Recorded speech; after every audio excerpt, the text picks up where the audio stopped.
is really afraid. I'll show you numbers that should be displayed. He's a hero at one. Here's Dirk. So, you little logical thinkers, waiting for another math venture starring Dirk Niblick, eh?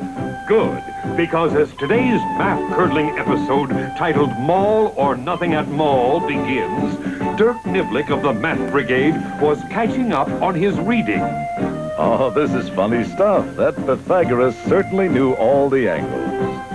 But as luck might have it, Dirk was interrupted by a knock on the door.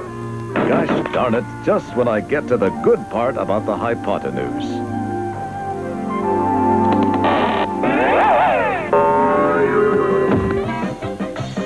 I'll get you for that. A knocking on the door. It could indicate someone standing on the other side of it.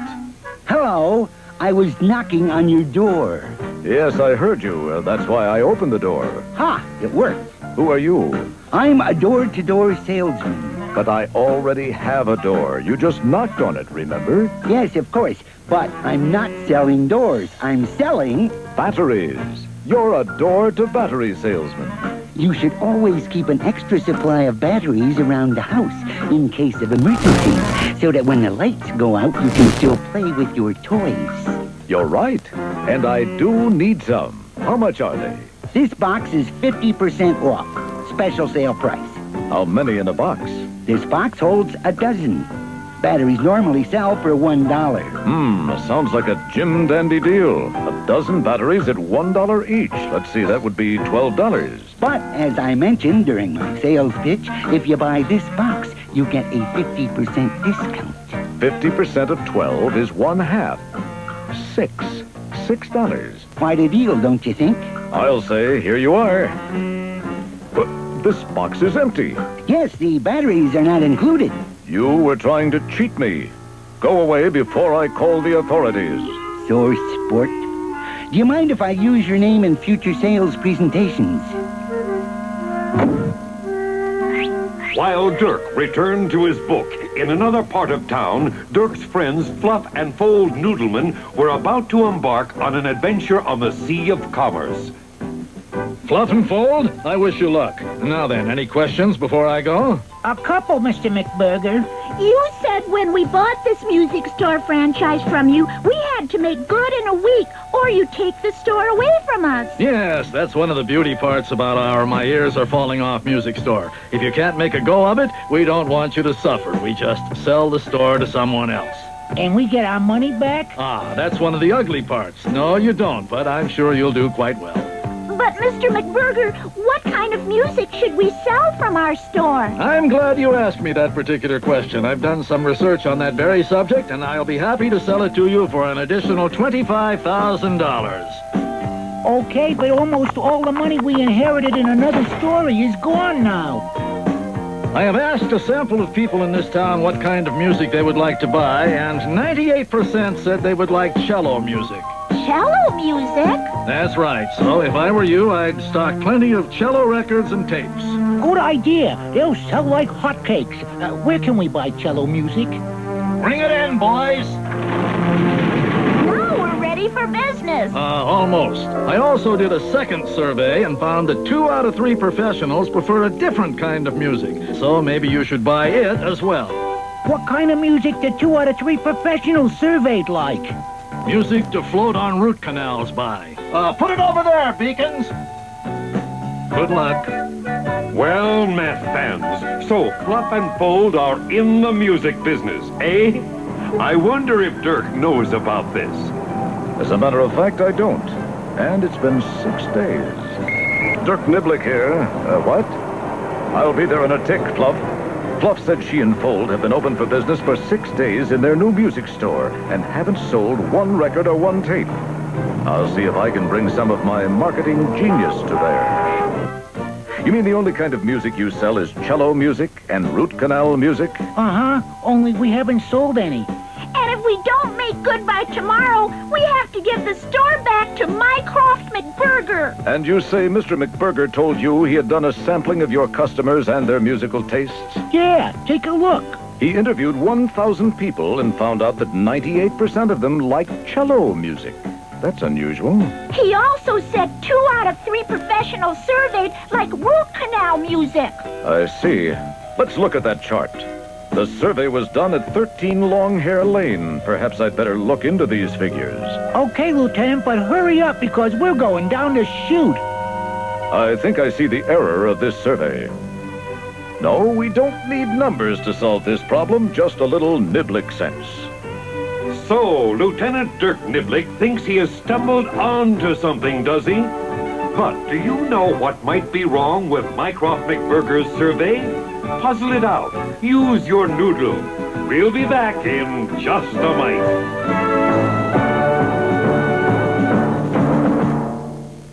This is a ball. How many of them are there in this phone booth? That's the question we asked the kids in our studio audience. The one who made the closest estimate will compete today on Close Call! That's right. It's Close Call, and I'm Reggie Cathy. Now let me introduce to you the host of our show, the man who's tops in our estimation, Mr. Arthur Howard.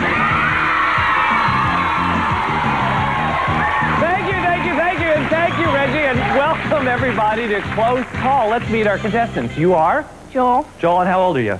12. 12, and? Chris. Chris, and how old are you? 12. And you are? Awesome. And Aslam, answer me this. On the average, can you estimate how many hours a week you talk on the phone?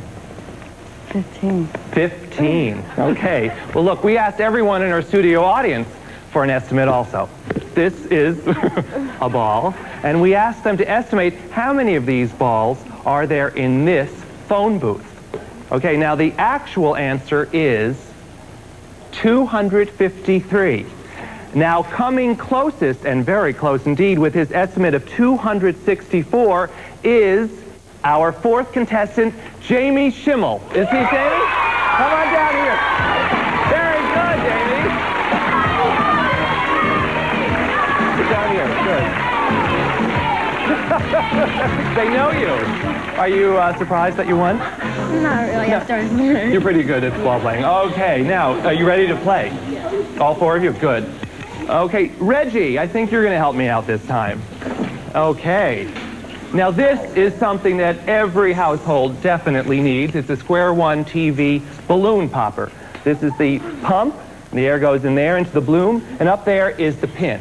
Now, Reg, would you pump it 3 times to show the contestant? 1, 2, 3. You notice how much larger it got? Here's our question. How many more pumps will it take for the balloon to burst? That is, to reach the pin. How many more pumps will it take for the balloon to burst? You have 10 seconds to write down your estimate. Reg, have you been practicing your aerobics? You know it. Okay. Do you write them down? Okay, Joel, what is your estimate? I have 6. 6. Chris? 7. 7. Aslam? 4. 4. And? 5. 5. Okay, it's very, very close. Let's find out. Reg, you ready? I'm ready. Let's see. Okay, and 1, 2, 3, 4, 5, 6, 7, 8, 9, 10. Oh, 10. And the winner is Chris with 7. Congratulations. I'm going to wheel you over to here. And we'll get back to you in a second. I want to put you right there. You're going to be in our finals. And to find out who, what is your name again, Chris, plays against, I'm going to ask you one more curtain raiser. You ready? Okay. Cynthia, are you ready? I'm ready. Okay, now we're playing hardball. This is a ball of rope, as you can see. There are 100 feet of rope in this ball. Okay, here's our question. Curtain, please. How many feet of rope did it take to make this ball? You have 10 seconds to write down your estimate. There are 100 feet of rope in the small ball, about the size of a soccer ball, wouldn't you say? How many feet are in the larger one? Okay, estimates, please. Contestant number 1. I have 10,020. Show the camera. 10,020. And Aslam? 1,488. 1,488. Sounds good to me. And? 1,000. 1,000 even. Okay, now the actual answer is 5,200 feet, almost a mile. And the winner is, the judges are figuring it out right now. It looks like it's Aslam. Very good. Okay.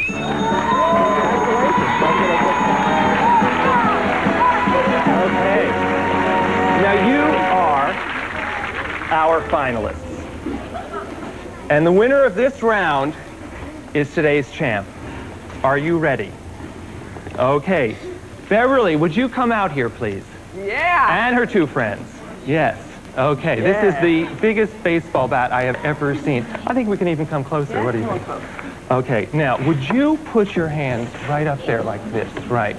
Okay. Then you put yours right under Beverly's. Right. Okay. That's 1, 2. Can you see?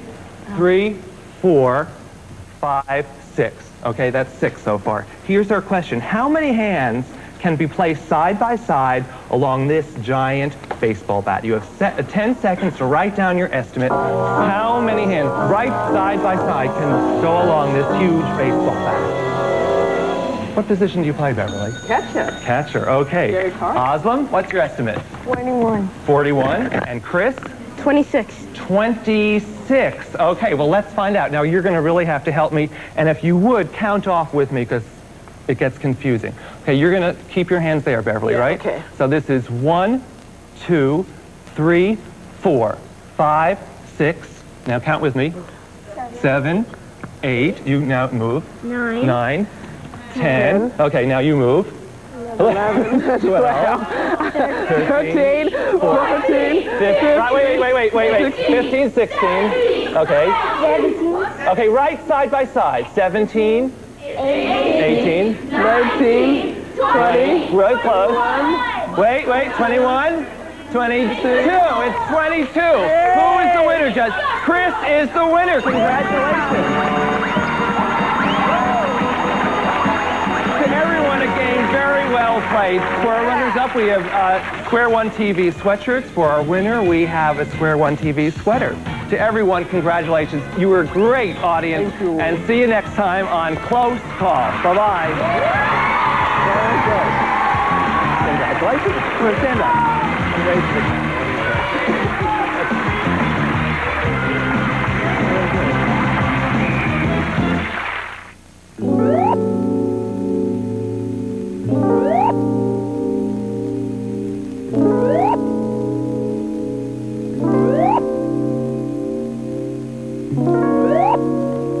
Let me ask you this, Pilgrim. What times 37 gives you 888? I'm sorry, kids, but a deal is a deal. You haven't made good with your My Ears Are Falling Off store, so I'll just have to take it back. He's right, Fluff. A deal's a deal. Yes, but this is not a square deal. This man is trying to separate you from your money substance. He already has. I've done nothing wrong. I'm a businessman, and a deal is a deal. You sold these kids a phony survey. Surveys are done all the time in business. They help businessmen know what kind of items to put in their stores. Yes, they are, and surveys are very valuable if they're done right. What is a survey anyway?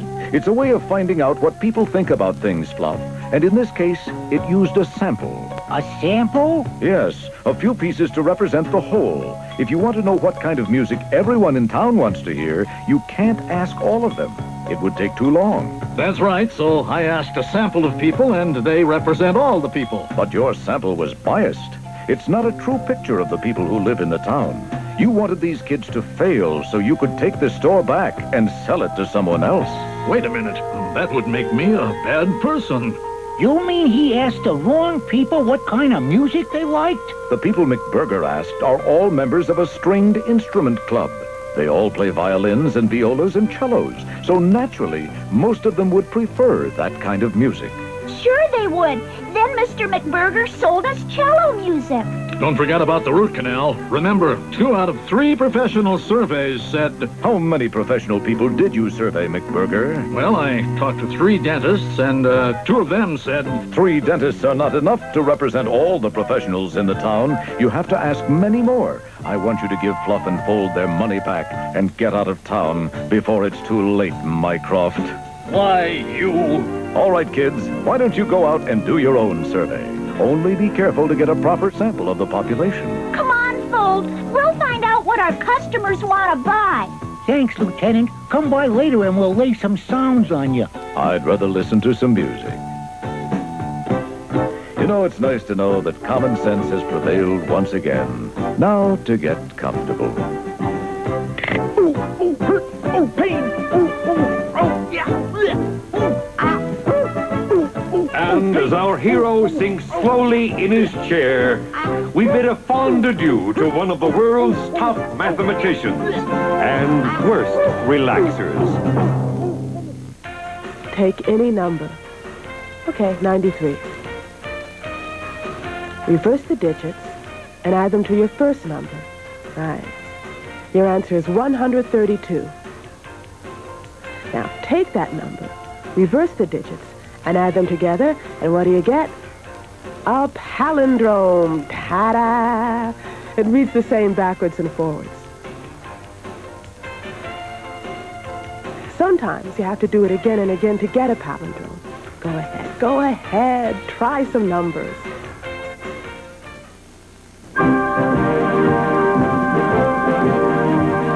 The story you are about to see is a fib, but it's short. The names are made up, but the problems are real. It was Monday, after breakfast, and a tractor-trailer truck had jackknifed on the Hollywood freeway, spilling its load of jackknives all over Tinseltown. Traffic was at a standstill due to flat tires. I was working the day watch out of Mathnet. My partner, who usually has to do this, was laid up with a bad knee which had been put in a cast. Head of our computer division is Debbie Williams. My name is Frankly. I'm a mathematician.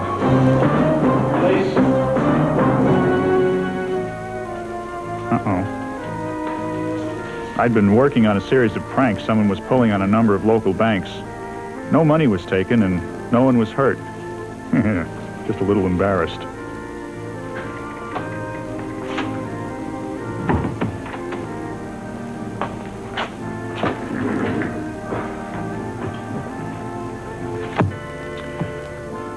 Usually, Kate and I look at scenes from previous episodes to refresh our memories. But Kate knows how to do that, and I don't. Well, I rely on my memory and a little note jotting. Sketching out what you know about a problem is a good way to solve it. I plotted the location of the 5 banks to see if there was some geographical pattern. But NG, no good. I look for a pattern in the kinds of pranks because patterns are the essence of mathematics. Again, NG, they seemed unrelated. Get green peppers for meatloaf. I'll do that in Thursday's episode. Then my good old pard, broken wheel and all, found a pattern. She noticed that the first bank had assets about $10 million. The second had assets in the 20 millions, the third in the 30s, and so on. It was a pattern, but it didn't seem to mean much on the face of it. Then Debbie called me at Kate's and told me that a 6th bank had been pranked. Again, no money gone. Just a practical joke that sent off the fire alarm sprinkler system and got the customers all wet. That brings us up to date. And it looks like there's a lot more work ahead.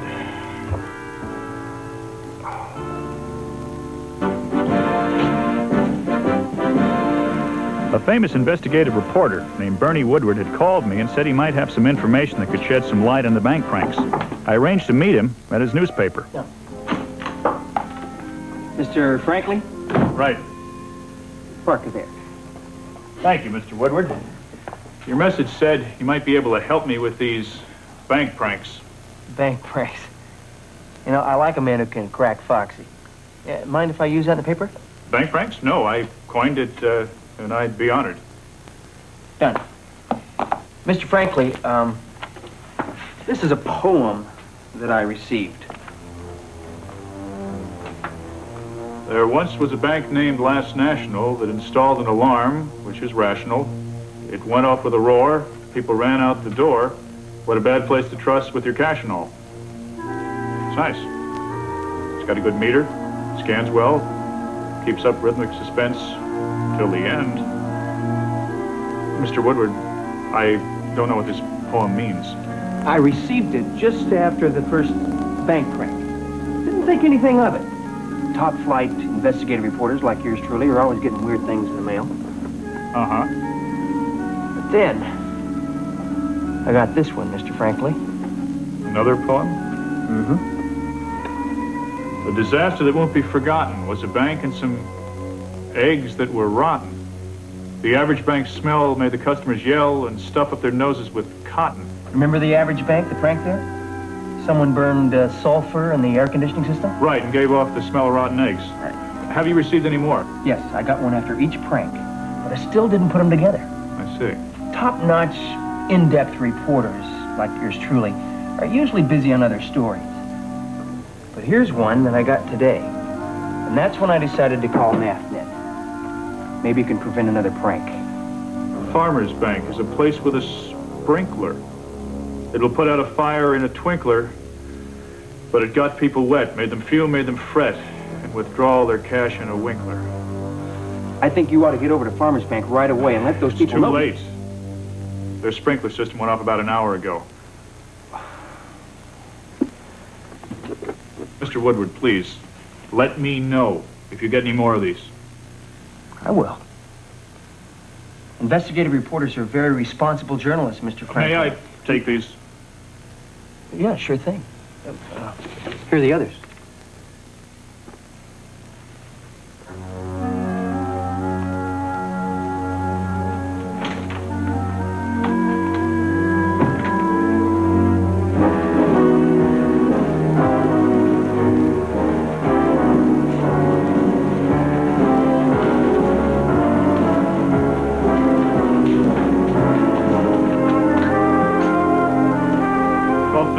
Kate called. 12:35, Kate called. 12:40, Kate called. George, Kate called. She sure did. A lot. She asked me to get a list of banks with assets between $70 and $80 million. She says she has an idea about a pattern. I know. I think she's off in a wild chicken chase. Chicken chase? Or a pigeon chase, or ducks, or... Wild goose chase? Kate's line is busy. Well, when you do talk to her, give her this list, okay? Sure thing, Debbie. Mathnet, Kate, I was just trying to call you, but your line was busy. I guess you were trying to call. Yes, I got your message. I got about 500 messages. What's up? What's up? Are you okay? George, I just know I've got something in this pattern sequence. Okay, Kate. But I've got sort of a pattern, too. Poems. George, I'm serious. I've asked Debbie to compile. I've got the figures right here. What are they, George? Shoot. Well, let's see. There are more than 1,400 banks and savings institutions in the greater Los Angeles area. George, I don't need the history of the Los Angeles financial community. How many banks have assets between $70 and $80 million? Right. According to these figures, there are 247 of them. Is that what you want? George, you've got to stake them out. That's where the next prank will happen. Stake out 247 banks? That's a little impractical, don't you think? Well, then, you've got to call all the managers. And tell them what? Watch out, Mr. Bank Manager. Somebody may put rotten egg gas in your air conditioner, or turn on your sprinklers, or soap your windows? George, I'm serious. Yes. And you're tired of being laid up. I understand that. George. Kate, I'll come by later and we'll start building your model plane. Won't that be fun? But George... Kate, try and get some rest. Think of this as a forced vacation. Enjoy. Enjoy. Talk to you later.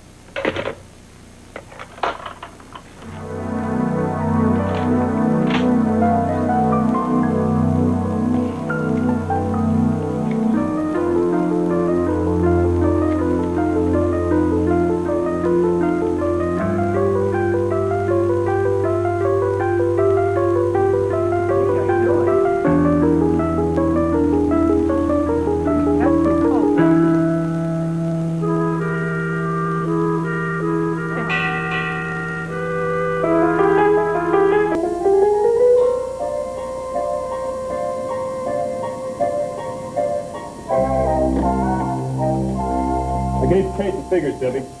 Thanks, George. I may have found something interesting. I hope so. I could use something interesting about now. 6 banks have been pranked, right? Yep. I've culled some data about them. What are we looking at?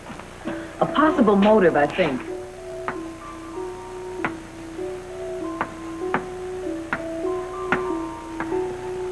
Here are the 6 banks. The first one. Uh-huh. Daily deposits are down 18% on the average since the alarm system got stuck and scared the customers. After the rotten egg gas went through the air conditioning system, deposits went down 31%. That's almost a third, business-wise. And it goes on. Off 26%, down 24%, minus 17%, 19%. After each bank got trashed, their business took a nosedive. If someone is out to hurt these banks, they're succeeding. But who would want to hurt a bank? Right. William. Who? I'll tell him, Sam. George, Bernie Woodward is outside. Says he's got a poem. You know what that means? I bet there's been another bank prank. Mathnet, William. What?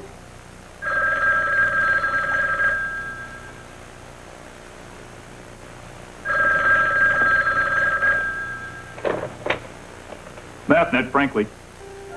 Oh, hi, Kate. Are you sure? I'll be right there. George, another bank has been pranked. But no time for that now, Debbie. What? Tell Sam and Steve to meet me at Kate's apartment.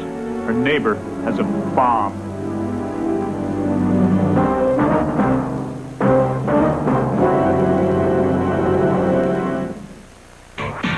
100% of Square One TV is a production of the